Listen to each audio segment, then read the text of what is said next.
Hello my dear students. तो आज हम करने वाले हैं चैप्टर नंबर 7 जिसका नाम है मोशन। फिजिक्स का पार्ट है ये मोशन, क्लास 9th का है। सो अगर आपने चैनल को सब्सक्राइब नहीं किया है तो सब्सक्राइब कर लो। मैं ट्राई करूँगी कि इसको कंटिन्यू करूँ। जिस भी बच्चे ने कमेंट किया था तो उसके लिए मैंने सोचा चलो इस चैप्टर को मैं करवा ही देती हूँ।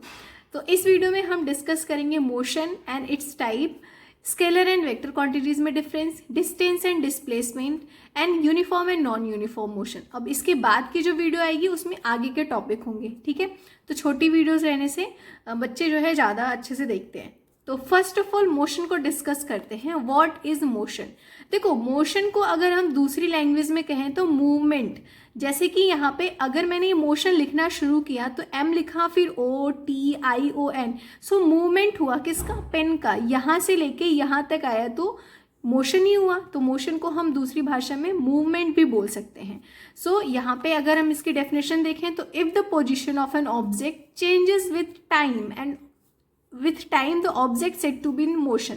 विथ टाइम मतलब आपने लिखना शुरू किया तो कुछ तो टाइम लिखा ना, कुछ तो सेकेंड लगा, तो उसके बाद ही तो यहाँ पे आए, ठीक है। लेट्स से मैंने यहाँ पे लिया, ये यहाँ से चलना शुरू कर रहा है, ठीक है, टाइम तो लग ही रहा है। यहाँ पहुंचा, अभी यहाँ से यहाँ पहुंचा तो उसने मोशन किया। यहाँ इसकी पोजीशन कुछ और थी, यहाँ पे कुछ और है, टाइम चेंज हुआ, तो वही हम कह रहे हैं मोशन मतलब मूवमेंट। तो ये तो बात हुई मोशन की। अब इसके टाइप्स क्या क्या होते हैं? टाइप्स ऑफ मोशन में हम लीनियर मोशन पढ़ेंगे। लीनियर मोशन क्या होता है कि स्ट्रेट लाइन में मोशन कहना, ठीक है। जैसे कि आपने स्विमिंग किया होगा कि स्ट्रेट लाइन में स्विमिंग करते हैं, या फिर जहाँ पे वो बॉल फेंकने वाला होता है, कहीं स्टेडियम में जहाँ बॉल फेंकने वाला होता है तो उसको भी हम लीनियर मोशन कहते हैं। स्ट्रेट लाइन में ट्रैवल करना किसी ऑब्जेक्ट का, उसको हम लीनियर मोशन कहते हैं, ठीक है।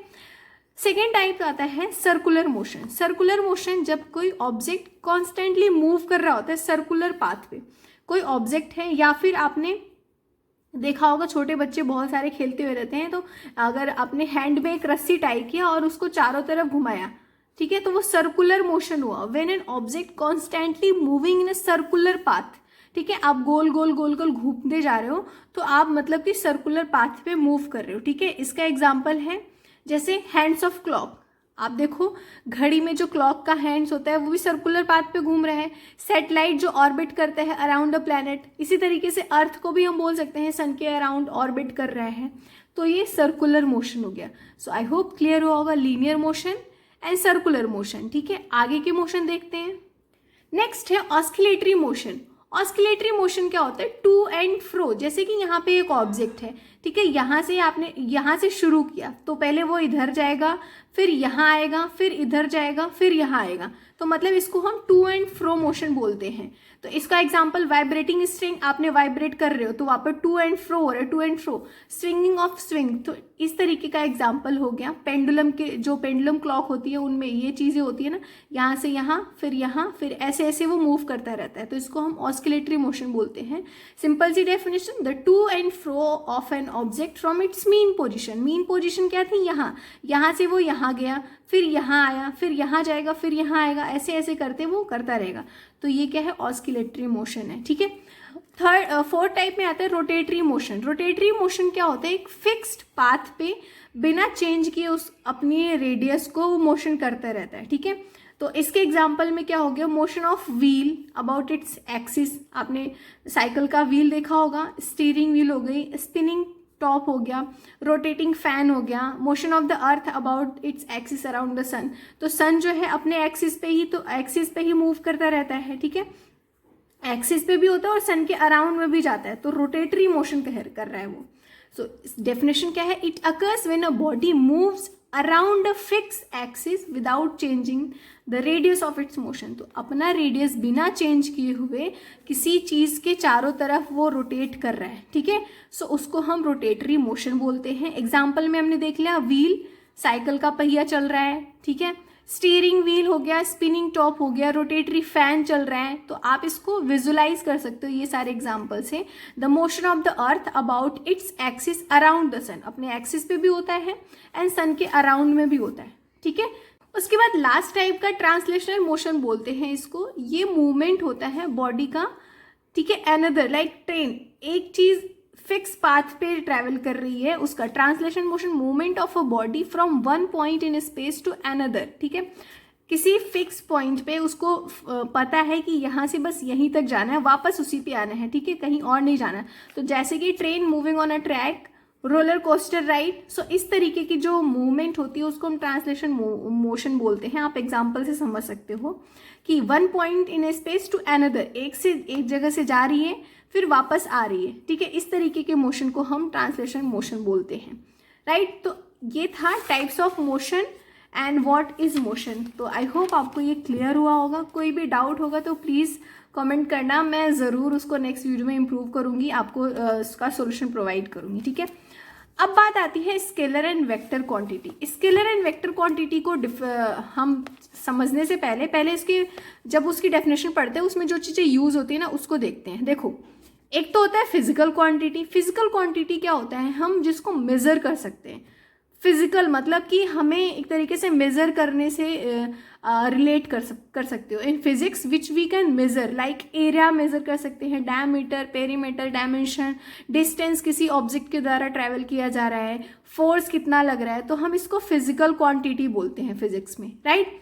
मैग्नीट्यूड अगर आ रहा है आपको कहीं लिखा हो तो मैग्नीट्यूड का मतलब होता है न्यूमेरिक वैल्यू ऑफ एनीथिंग, किसी भी चीज़ की न्यूमेरिक वैल्यू। जैसे एरिया है तो 40 स्क्वायर किलोमीटर है, सो एरिया जो है 40 स्क्वायर किलोमीटर, तो मैग्नीट्यूड क्या हो गया 40। इसी तरीके से अगर फोर्स लग रहा है 10 न्यूटन का, तो 10 जो है उसकी मैग्नेटिक वैल्यू है। तो ये तो समझ रहे हैं ना फिजिकल क्वांटिटी एंड मैग्नीट्यूड। अब हम डिस्कस करते हैं स्केलर एंड वेक्टर क्वांटिटी में डिफरेंस। देखो, स्केलर क्वांटिटी क्या होता है, physical quantity having own magnitude but no direction, जिसमें डायरेक्शन की कोई ज़रूरत नहीं होती, सिर्फ मैग्नीट्यूड पता करना होता है, उसको हम स्केलर क्वांटिटी बोलते हैं।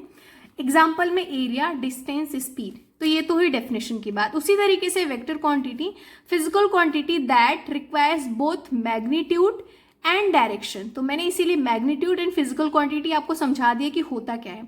एग्जाम्पल में डिस्प्लेसमेंट, वेलोसिटी, फोर्स। अब देखो, ये तो बेसिक इसका डिफरेंस हुआ, लेकिन अगर आपको दे दिया जाए तो आप आइडेंटिफाई कैसे करोगे कि ये स्केलर है ये वेक्टर है। हमेशा ध्यान रखो, जैसे इस स्केलर क्वांटिटी में मैंने बोला सिर्फ और सिर्फ मैग्नीट्यूड पता करना होता है।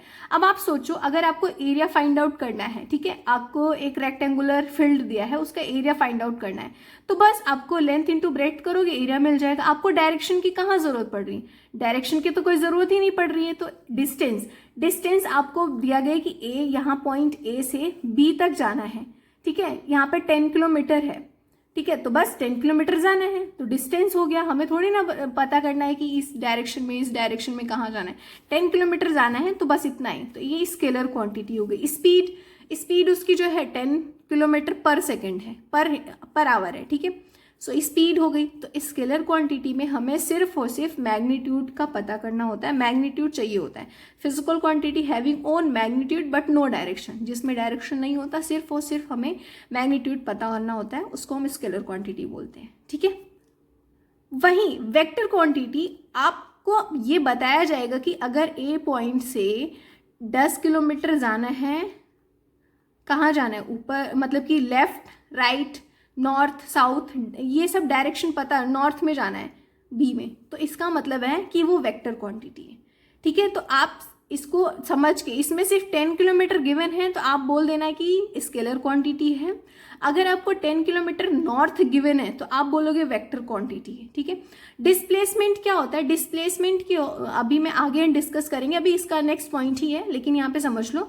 डिस्प्लेसमेंट मतलब कि आपको शॉर्टेस्ट पाथ पता होना चाहिए कि ए से बी तक जा रहे हो आप, लेकिन उसका शॉर्ट पाथ क्या है, कौन सी डायरेक्शन में, तो आप इसका मतलब यही लेके चलो। डिस्टेंस यहाँ पे 10 किलोमीटर नॉर्थ में जाना है, तो इसका मतलब है कि वेक्टर क्वांटिटी। फोर्स कितना लग रहा है, आपने लेट से यहाँ पे कोई ऑब्जेक्ट है, ठीक है, उसको ऊपर ले जाओगे, नीचे ले जाओगे, लेफ्ट ले जाओगे, राइट ले जाओगे, कहाँ लेके जाओगे, तो अगर आपने नीचे की तरफ किया तो इसका मतलब है 10 न्यूटन का जो फोर्स लगाया वो आपने नीचे की साइड में लगाया, ठीक है। तो यहाँ पे नीचे N फॉर नीचे लिख दिया मैंने, डाउन लगाया, ठीक है। सो कहने का मतलब है जहाँ पे मैग्नीट्यूड, डायरेक्शन दोनों का पता हो, दोनों ही हमें चाहिए हो, उसको हम वेक्टर क्वांटिटी बोलते हैं।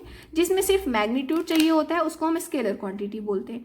अब आपको याद करने का तरीका देखो, स्केलर में 2 तरीके बता रही हूँ। स्केलर में अगर एक याद हो जाएगा तो दूसरा अपने आप समझ में आ जाएगा। स्केलर में एस से ठीक है, सिंगल, सिर्फ एक ही चीज़ की ज़रूरत है, मैग्नीट्यूड की।